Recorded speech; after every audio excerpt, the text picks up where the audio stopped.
Olá, queridas irmãs, queridos irmãos. Começamos mais um programa, O Espírito da Letra, analisando a obra de André Luiz. Agora, o livro Os Mensageiros. Você já pôde assistir diversos capítulos desta obra tão interessante, tão esclarecedora a respeito de muitas coisas. Hoje nós vamos tratar do capítulo 21º. Você se lembra que André Luiz, com o Vicente e com Aniceto, estavam em um castelo nas regiões do umbral médio, um posto de socorro.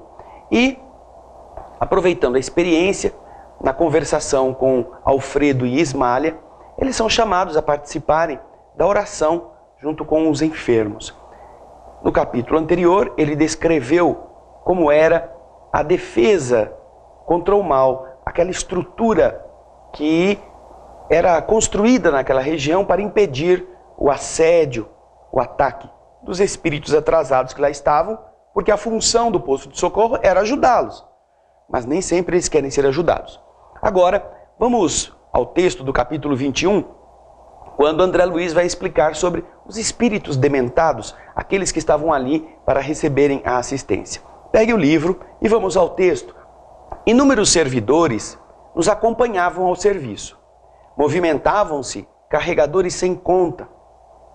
Conduziam grandes botijas d'água, caldeirões de sopa, vasos de substância medicamentosa em galeotas diversas. Galeotas aqui tem o sentido de uma pequena carroça, puxada com as mãos mesmo, que as pessoas utilizavam em situações de transporte de terras, em terraplanagens primitivas. Eles usavam são carriolas puxadas por pessoas. Mais alguns passos e notei que centenas de entidades se reuniam em vastos albergues. Olhos vagueantes, rostos sombrios, parecendo uma espécie de loucos em manicômio de amplas proporções. Alfredo aconselhou umas tantas providências de serviço à maioria dos técnicos, do sopro curativo. Lembram no capítulo que nós falamos do sopro? E é aqui que eles vão começar a utilizá-lo para beneficiar aquelas pessoas, aquelas almas aflitas que estavam ali sendo tratadas. E estes técnicos se desviaram de nós rumo a essas edificações situadas em uma zona diferente. Gentilmente nos explicava Alfredo que os benfeitores de Campo da Paz localizavam ali grande número de espíritos enfermos, mais desequilibrados do que perversos. Espíritos doentes, não é? Os doentes que tínhamos sob os olhos permaneciam em melhores condições. Eles já se locomoviam e muitos deles já conversavam, apesar do desequilíbrio que, obviamente, a gente observava das suas palavras e dos seus pensamentos. Alfredo nos esclarecia sobre as múltiplas obrigações de trabalho, de rotina, quando algumas entidades acercaram-se respeitosas, dizendo: "Senhor Alfredo", disse um velho de barbas muito brancas, "estou aguardando o resultado da minha petição." Olha que interessante. Um espírito necessitado, vendo um benfeitor, se aproxima dele e então pergunta: "Senhor Alfredo, estou esperando o resultado da minha petição, o meu pedido, o meu ofício, a minha requisição. O senhor já tem algum resultado?" Parece a gente, não é? Quando vai encontrar com alguém importante, né? Algum político, alguma pessoa de realce. "E aí, o senhor tem já um resultado daquilo que eu pedi, aquele favor, aquela concessão que nós solicitamos? O senhor já tem uma resposta?" Lá está Alfredo, então, ouvindo esse senhorzinho, querendo saber notícias da sua petição. "Em que ficamos?" Pergunta ele. "Quanto às minhas terras e os escravos, paguei um bom preço ao Carmo Garcia. Sabe o senhor que venho sendo perseguido durante muitos anos e não posso perder mais tempo. Quando que eu volto para casa? Eu acredito que o senhor esteja ciente da necessidade de eu voltar ao ambiente dos meus familiares. Minha mulher me espera e os filhos também." Olha lá, por que o velhinho queria solução para os seus problemas, não é? Quem era ele? Nem sabia que já tinha ido, já tinha passado para o lado de lá. Como excelente médico da alma, Alfredo prestou a maior atenção e respondeu, como se estivesse tratando com pessoa de bom senso. Sim, Malaquias, você reclama com razão, mas sua saúde não permite o regresso que você está querendo tão depressa. Você sabe que sua esposa, Dona Sinhá, pediu que você fosse tratado aqui de maneira conveniente. Creio que ela deve estar muito tranquila a seu respeito. Suas ideias, porém, meu amigo, não estão ainda bem coordenadas. Temos algumas coisas que precisamos fazer. Por que se preocupa tanto assim com as terras e os escravos? Primeiramente, a saúde, Malaquias. Não esqueça a saúde. O velho sorriu como um doente apoiado na firmeza e no entusiasmo, no otimismo do seu médico. Reconheço, disse o velhinho, que as suas observações são justas. Mas meus filhos não se movem sem mim. São preguiçosos e necessitam da minha presença. Mas, procurando doutrinar sutilmente o pobre velhinho, Alfredo respondeu: entretanto, de onde vieram os filhos para os seus braços de pai? Não vieram das mãos de Deus? Vieram, afirmava o ancião trêmulo e satisfeito. Pois é isso, Malaquias. Chegam instantes na vida em que precisamos devolver a Deus o que a Ele pertence. Além do mais, seus filhos são também responsáveis e, se forem ociosos, responderão pelos males que criarem em torno deles próprios. Por agora, é indispensável que você se refaça, aclare as ideias e sossegue o coração. Você vê, não é? Quanto custa ao espírito desapegar-se das coisas? Lá estava um velhinho reclamando dos seus escravos, tantos anos depois de já ter sido abolida a escravidão. Mais de 60 anos. Nós vamos para o nosso primeiro intervalo e depois vamos continuar aprendendo com as orientações de Alfredo e André Luiz. Fique conosco.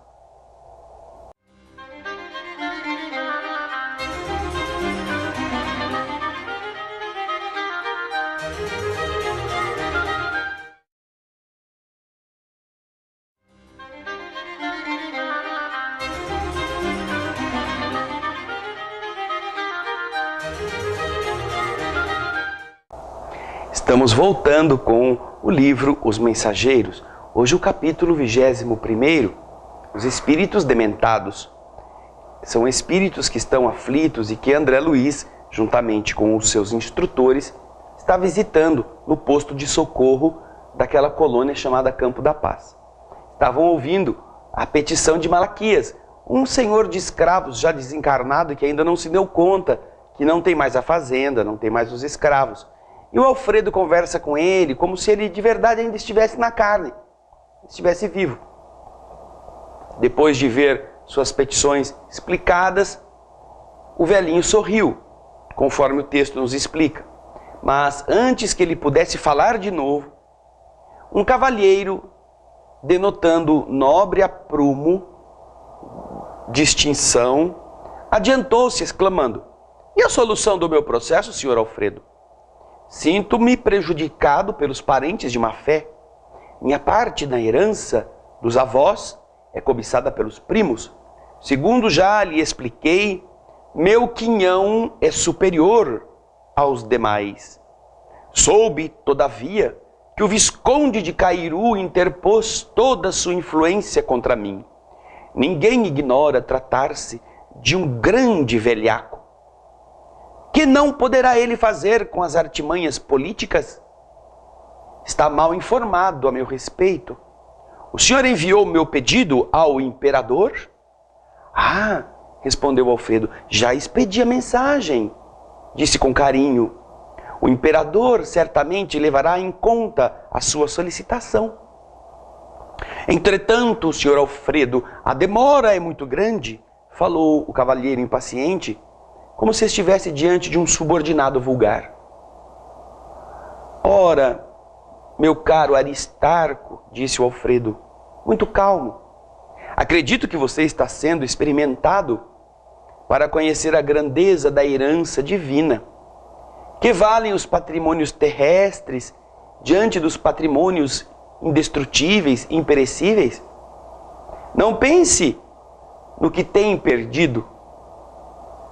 Medite nos bens sublimes que você poderá alcançar diante da vida eterna. Esqueça os primos ambiciosos e o visconde que não te compreendeu. Eles terão de deixar tudo o que possuem também na terra, no campo transitório, a fim de prestarem contas à divindade. Nunca pensou nisso? Vejam lá como Alfredo coloca Aristarco, sem dizer que ele está morto, para meditar sobre as coisas do espírito, falando que aqueles que o perseguiam, primos, viscondes, etc., também teriam que ser chamados à vida real. Você nunca tinha pensado nisso? E você? E nós, que nos apegamos às coisas, será que nunca pensamos que também vamos ter que deixar o chinelo de dedo, a roupa de marca, pendurada no cabide? Porque ninguém vai enterrar você não com a sua calça chiquíssima. Vamos botar uma roupinha lá de qualquer quinta categoria, porque as roupas bonitas, as roupas de marca, eles vão ter que dividir entre eles. Então, desapegue-se. Está falando o Alfredo para o Aristarco. Aristarco pareceu perder por momentos a inquietação. Sorriu com franqueza e respondeu: é verdade. Os tratantes morrerão. Uma senhora, mostrando-se aflita, colocou-se à nossa frente e interpelou de maneira altiva, de maneira orgulhosa: Senhor Alfredo, peço-lhe, não me retenha aqui. Meu marido é o nosso próprio adversário. Prometeu perseguir as filhas tão logo me ausentasse de casa. Aqui permanecendo, estou certa de que ele vai gastar os nossos bens, vai desmoralizar o nosso nome. Por favor, autorize o meu regresso. O coração me diz que as filhinhas estão desesperadas. Convenço-me cada vez mais de que minha moléstia teve origem neste estado de coisas. E o Alfredo, com a mesma paciência, respondeu: já sei, minha irmã. No entanto, que adiantaria você regressar assim, tão fortemente atormentada? Não será melhor se curar primeiro? Tranquilizar o espírito para ajudar as filhinhas com eficiência? Mas como? Nem sequer sei onde eu estou, reclamou a pobre senhora, torcendo as mãos. Acredito que me trouxeram aqui ao fim do mundo para um tratamento de uma simples perda de sentidos, de um desmaio. Todavia, disse o Alfredo, ninguém a maltrata. E o seu caso não é tão simples como parece. Tenha calma. Os laços do sangue são edificantes, mas acima deles vibra a família universal. Existem criaturas suportando fardos muito mais pesados do que o seu. Aprenda tudo aquilo que esteja em suas possibilidades de aprender, sobretudo a desfazer-se das aquisições passageiras, para ganhar os bens eternos. A infeliz não sorriu como os outros, fechando-se em sombria cara feia, com aquele semblante duro, afastou-se pesadamente, com os olhos fulgurantes de cólera, como se a mente estivesse cravada muito longe, incapaz de qualquer compreensão. Adiantaram-se outros doentes, mas o administrador falou em voz alta: não posso atender a todos no momento. Depois de amanhã serão recebidos para explicações. E voltando-se para nós, esclareceu sorrindo: no círculo da terra seriam todos absolutamente normais. No entanto, aqui são verdadeiros loucos. São desencarnados que por muito tempo se agarraram aos problemas inferiores. Reclamam providências, sem falar na oportunidade de iluminação que eles desprezaram. Acusam os outros, sem relacionarem os próprios erros. Procurei ouvi-los para lhes dar uma ideia do nosso trabalho, neste setor dos que se desequilibraram mentalmente por excesso de centralização em propósitos inferiores. Não é crime interessar-se alguém pelas atividades rurais, pela recepção de uma herança, pelo bem-estar da família. Mas no fundo, o velhinho que reclama terras e escravos nunca pensou senão em tirania no campo. O cavalheiro que aguarda a herança deseja lesar os primos. E a senhora que se revelou tão interessada pelo ambiente doméstico desencarnou quando pretendia envenenar o marido às escondidas. Olha lá, olha a verdade aparecendo. Sempre aparece, não é? Não tem? Esses santinhos aí estão, na verdade, precisando de camisa de força, não é? Vamos acompanhar no próximo bloco como é que essa história ela termina. Fique conosco.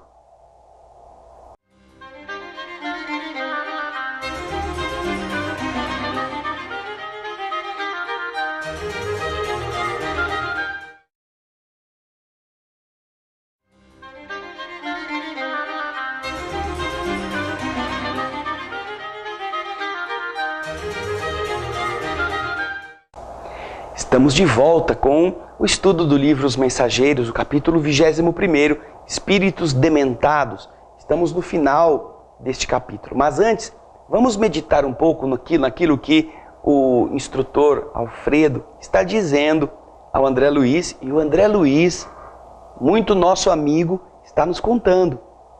Porque eles foram visitar esses espíritos e começaram a ouvir requisições. E o Alfredo disse que deixou que isso acontecesse para que os alunos que estão ali, o Vicente, o André, entendessem qual é o tipo de trabalho que naquela parte do posto de socorro eles realizam. Então, apareceu um Malaquias, um velhinho pedindo para voltar logo para casa, para cuidar das suas terras, dos seus escravos. Apareceu Aristarco reclamando da herança, que os primos estão querendo fraudá-lo, que ele tinha um quinhão maior, que o Visconde de Cairu estava interpondo suas influências para impedir que ele tivesse posse da herança. E depois uma velhinha querendo voltar para a terra para cuidar das filhas, porque o marido iria fazer mal para elas. Agora nós vamos ver, com rápidas pinceladas, qual é a verdade que o Alfredo já nos disse e vai repetir. Vamos voltar ao texto. Não é crime que alguém se interesse pelas atividades rurais. Também não é crime lutar para receber uma herança. Nem é crime desejar o bem-estar da família. Mas, no fundo, na verdade, o velhinho que reclama terras e escravos nunca pensou senão em tirania no campo. Era um algoz, era um agressor, era um arrogante senhor que punia, que matava sem piedade os seus servos. O cavalheiro que aguarda a herança deseja lesar os primos. Ele se sentia lesado, se sentia ameaçado, mas no fundo era ele quem queria passar os 5. E é isto que faz ele pensar que ele pode ser vítima da safadeza dos seus primos, não é? Agora, a senhora, essa é muito interessante. A senhora, que se revelou tão interessada pelo ambiente doméstico, desencarnou quando pretendia envenenar o marido às escondidas. Tá vendo? A intenção e a realidade não são iludíveis no plano espiritual. Todos sabem. Agora o Alfredo continua. Eu lhes conheço os processos um a um. Acordaram de longo sono na inconsciência e julgam-se ainda encarnados, supondo igualmente que podem dissimular, podem fingir as suas pretensões criminosas, como costumam fazer os homens na terra. Eu estava assombrado, diz André. Expressando minha profunda admiração, perguntei: esses doentes ficam muito tempo aqui? Como é que eles chegaram até o posto? Gentilmente, como sempre, Alfredo respondeu: eles foram recolhidos em um estado muito pior. Já estiveram em pesado sono durante muito tempo e vão, aos poucos, readquirindo a memória. E este, aos poucos, é gradativo até que possam ser encaminhados aos institutos magnéticos de Campo da Paz, a fim de receberem auxílios maiores e necessários esclarecimentos. É assim que o tratamento de emergência é feito. É desta forma que os espíritos amigos mesmo sabendo que está todo mundo mentindo, tratam com amor, porque identificam que a consciência ainda não está desperta. É um louco manso, é um louco que faz de conta, é uma pessoa que ainda não está preparada para assumir aquilo que de verdade é. Viram que interessante as revelações de André Luiz? Olha quantos ensinamentos só nesse capítulo. Lugares onde são tratados os espíritos. O desencarne que não faz com que a pessoa de imediato descubra quem ela é. Ao contrário, muitos ali estão acreditando que estão na carne. Ainda falam dos escravos, falam do imperador, falam do Visconde de Cairu. Se você se lembrar, esse livro foi escrito na década de 40. E André Luiz nos traz o segundo livro, Os Mensageiros, neste período. Está acontecendo a Segunda Guerra Mundial, já vimos isso aqui nos capítulos passados. 40 anos do século XX, mas os escravos foram libertados em 1888 aqui no Brasil. Vejam só, século XIX. Praticamente 13 anos antes de chegar ao século XX, já são 53 anos.